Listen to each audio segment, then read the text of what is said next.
What are we doing at the moment? What are we working on? So what we can share today is the fact that we've been working since the release of the box version last year on a new Life is Strange game with the Life is Strange team, and we cannot wait to share more about this with you. What? DONTNOD Entertainment just announced and finally confirmed that they are indeed working on Life is Strange 2. Hella. You guys know me, I'm a huge Life is Strange fan. I've been obsessed with this game ever since it came out 2 years ago. Ever since it ended and tore a hole in my heart, I have been left emotionally damaged for 2 years. The fuck? I'm crying over a fictional character! What the fuck? Yes, I cried for Max and Chloe, don't judge me. It's going to be a long while before we receive any more information or even a trailer, so today I'm going to discuss and speculate on what the new Life is Strange game could bring and what my hopes are for the new story. The final episode of Life is Strange left Max with a difficult decision to decide whether or not she was going to save her home, Arcadia Bay, or say fuck it and save Chloe. Not anymore. Depending on either one, both endings are dramatically different. If you save Arcadia Bay, Max is alone, but left with the memories of the 5 days she's had, the memories of Jefferson, the memories of what she has done with her powers, and the memories of Chloe and her death. Or in this case, deaths. If you save Chloe, she and Max ride out of Arcadia Bay to who knows where, but the town is left in rubble, leaving many questions of who survived.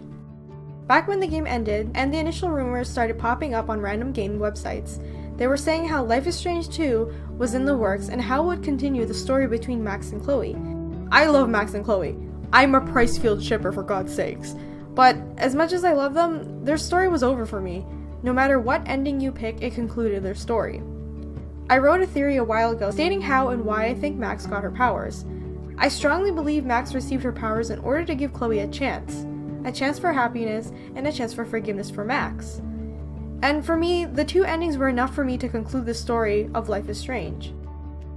Of course, I would love my unanswered questions answered, like, is everyone dead in Arcadia Bay, or what's the deal with the homeless woman? But I understood that this game was on a time limit and not everything could be answered. Now this leaves us with what Life is Strange 2 could be. It seems like DONTNOD plans to create a new story with a new cast. New characters, new story, and an overall new setting. If this is the case, then I would be okay with it, as long as the execution of this new world is done right, which I trust the dev team will do that. But I know creating a new world in a similar setting or universe as the original can be difficult. Look at The Walking Dead by Telltale. We follow the story of Clementine for 3 seasons, and yet in the 3rd season, or The New Frontier, we play a new character in a new story alongside Clementine's, but instead of playing her and continuing her perspective, we take on the role of Javi and his story. Not saying that this is exactly bad, but a lot of people felt like Javi and his people didn't fit in with the original story of the game. Everyone was more concerned about what happened to Clementine, including me. This same feeling could come off in Life is Strange 2 with new characters. If Life is Strange 2 holds a new story, then what could be the possible outcome? I don't think DONTNOD would revisit the time travel power, but rather a different one. Maybe mind reading? It has a similar effect or feeling with time travel in the context that Max knew all the answers with each decision she made, and if the player didn't like any, we could easily rewind and pick another. If it comes down to mind reading, we would still know what the answers are, and pick and choose rather than leaving it up to a guessing game to figure out what is the right answer or option. This gives us more of an impact that Life is Strange had for me and the consequences that Max had to face when using her powers, the butterfly effect.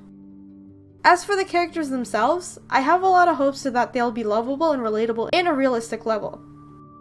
Pretty much all the characters, except for Mr. Jefferson, that son of a bitch, are relatable in a realistic way. There is either some personality trait or experience I shared with each of the characters we encounter in Life is Strange. Be it Max being the shy nerd, Chloe feeling lonely and hurt, Kate going through depression, or Nathan struggling with trauma. I related to them and it made me love the game even more. With how well the game was written, I trust the writers will again create and write relatable characters. I would love to see more queer characters and queer relationships represented positively. We had that chance with Max and Chloe, but not explored in a more established romantic relationship.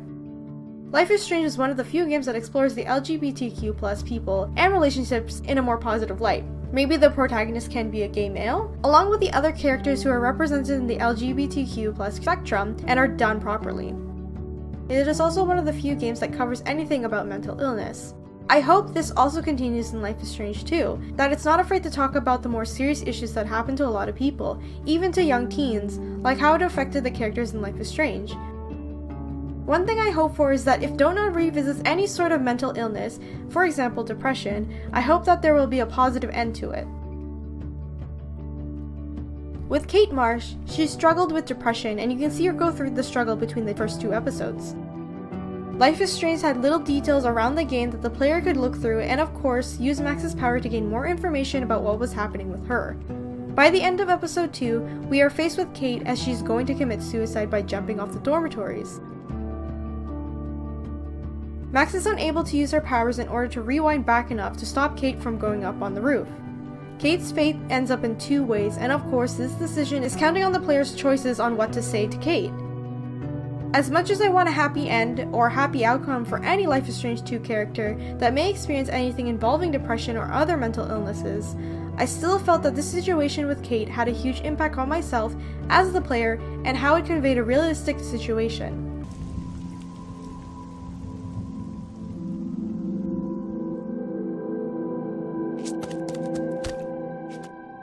I'm sorry. Sorry. What are you talking about?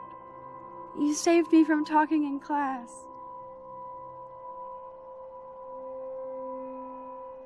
As sad and messed up as the situation was, it still had a chance to show Max couldn't rely on her powers, as the game was teaching us so far in the first 2 episodes. We just rewound and everything would be fine. Instead, it shows how important it is to look into the clues or more into what you can do to help. Revisiting something like this in the new game needs to show the same impact. There is still a small chance that Life is Strange 2 will involve the story of Arcadia Bay. It can quite possibly reveal more information about Rachel. Rachel Amber was one of the characters I was very intrigued with, as she held a lot of the answers we were looking for in terms of the story with Mark Jefferson and Nathan Prescott. A lot of information we receive about her was through Chloe, and yet we only saw one side of her, the way Chloe saw her, as this angel whom she loved very much. She was my angel. After my dad died and you moved, I felt abandoned. Rachel saved my life. Who was loved by everyone, and who she wanted to run away with. But the more I looked into who Rachel was, the more I realized how much she was using Chloe, and not exactly the angel she was perceived to be. Rachel used everyone she knew in order to make her way to the top. And I'm not saying this in a malicious way, more like a young girl who had high ambitions. Her dream was to be a model, and what better way to have a famous photographer back you up? Jefferson was the missing puzzle, but unfortunately she really didn't know his dark secrets. Maybe we can explore Life is Strange 2 from the perspective of Nathan. Nathan was the red herring in the Life is Strange story, and if we really look into his backstory, it's really tragic. Not saying that what he did was right, but it is clear that he needed help and never got any. Max, it's Nathan. I just wanted to say, I'm sorry. I didn't want to hurt Kate or Rachel or I didn't want to hurt anybody. Everybody used me. Mr. Jefferson is coming for me now. All this shit will be over soon. Watch out, Max. He wants to hurt you next. I cared more about Nathan than you did. No, you didn't. It's just too bad that he fell in lust with Rachel. He actually thought he could mimic what I do with the camera and subject, like father, but not like son. Where is Nathan now? Dead and buried. After what he did to Rachel, I knew I couldn't keep him as a protege for much longer. Now the police will never find his body. Also adding the mystery with his family and his father, Sean Prescott. And of course, there's still a chance that Donut will continue the story with Max, or Max and Chloe.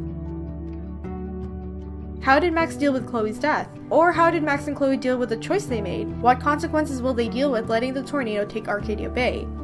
If not, I do hope there will be some callback to Life is Strange. Maybe an Easter egg about a reference from the first game? Or maybe this new game takes place in the same timeline as Life is Strange. Maybe we can hear about the tornado from a news outlet, or the alternative, hearing about Chloe's death in the bathroom. And if there's any reference to Life is Strange, I hope it isn't forced or pushed too much into this new game. As much as I love hearing about references from prequel games, some take it a little overboard or out of context for the sake of fan service.